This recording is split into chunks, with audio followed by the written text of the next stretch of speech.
Je suis Yolande Poirier de Oracle Technology Network et je suis ici à Devox France avec Pierre Piezardi.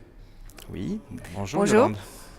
Alors, dis-nous, tu travailles sur le Open Data. Qu'est-ce que c'est le Open Data? L'open data, c'est la libération des données publiques, c'est-à-dire toutes les données qui nous concernent, qu'elles aillent de la consommation énergétique des foyers, le nombre d'accidents et jusqu'au plan des voiries, etc. L'open data, la libération de ces données, c'est une formidable opportunité pour les administrations et les gouvernements de se décloisonner. Quand elles partagent des informations, au fond, elles auront énormément moins de mal à travailler ensemble. Mais on ne change pas une culture comme ça. Alors, l'open data, c'est difficile. C'est-à-dire qu'aujourd'hui, l'open data en France, c'est aussi et surtout un gruyère. C'est-à-dire avec peu de données et nous, beaucoup d'énergie pour essayer qu'il y ait beaucoup plus de libération de données à tous les échelons, à des échelons nationaux, mais aussi à des échelons dont on parle beaucoup, du millefeuille territorial, qui est aussi le fait de l'État, puisque le millefeuille territorial, c'est à la fois les départements, les régions et les communes, mais les services déconcentrés de l'État. Et voilà, on aide toutes ces entités à mieux partager leurs informations au service de l'efficacité des politiques publiques. Et donc, c'est une initiative du gouvernement ou comment ça se Absolument, c'est une initiative du Premier ministre et pour laquelle nous avons fabriqué un nouveau site l'an dernier avec une petite équipe en mode agile, en méthode agile, une équipe de 2 programmeurs. On a réécrit un open data, un site qui s'appelle data.gouv.fr qui est unique au monde puisqu'il a pris le pari finalement d'une approche sociale. C'est le premier Wikipédia de la donnée publique finalement, puisqu'on y accueille sans contrôle les contributions des réutilisateurs, la possibilité de voter pour un jeu de données ou au contraire signaler un problème de contenu. Et donc, on est passé d'une logique d'un site de publication des administrations, de leurs données, regardez mes données, à un site qui est un site de partage où la société civile peut contribuer finalement à ce bien public, à ce bien commun. Et donc, tu avais un Open Data Camp. Donc, qu'est-ce que les gens ont fait pendant toute une journée Eh ben, aujourd'hui? si tu imagines Facebook, vous voyez Facebook, eh ben, imagine Facebook un jour.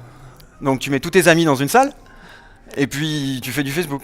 Tu fais prendre des photos, enfin, je sais pas tout ce que tu fais sur Facebook. Nous, on fait de la donnée. Donc Open Data Camp, c'est jouer à datagouv.fr, non pas comme on y joue tous les jours sur la toile, en publiant des réutilisations, publiant des fichiers, nettoyant des fichiers pour que les données soient de meilleure qualité. Et donc, quand l'exercice devient difficile, eh ben, c'est bien de se relocaliser et travailler ensemble. Et donc un Open Data Camp, c'est sur le format Barcamp, j'imagine que tu connais Yolande, qui est un format où chacun peut voter avec ses pieds, donc chacun est libre de l'atelier qu'il veut rejoindre ou quitter. Et on propose donc divers ateliers. Aujourd'hui, on a notamment travaillé sur une énorme base de données des accidents corporels, dont un fichier de très très mauvaise qualité que nous avons redressé avec le génie des parties prenantes présentes aujourd'hui, puisque c'est ça la magie de ces camps, c'est qu'on y réunit des gens qui n'ont pas l'habitude de s'y réunir et des talents divers et variés, alors des geeks qui nous accueillent, puisqu'on est chez Devox, mais on y fait venir des économistes, des designers, et il sort de ça des très très très belles choses dont vous entendrez très probablement parler.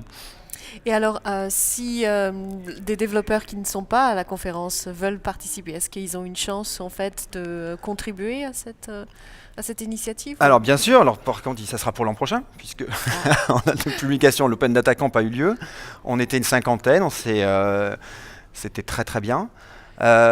Pour quelqu'un qui veut contribuer, donc il le peut, comme je te le disais, puisque si on va sur Datagouv, et chacun d'entre nous a une sensibilité finalement, il a probablement une sensibilité sur son territoire, ou une sensibilité, tiens, il est très très bon dans les données de santé, et vous trouverez sur Datagouv tout un tas de données, pour lesquelles, si vous trouvez des possibilités de réutilisation, si vous arrivez à démontrer que, tiens, grâce à votre analyse sur le territoire de ma commune des Lilas, finalement, 80% des accidents ont lieu à un endroit ou ont lieu la nuit, vous pouvez aussi produire de l'information, des réutilisations ou toutes sortes de formes de réutilisation.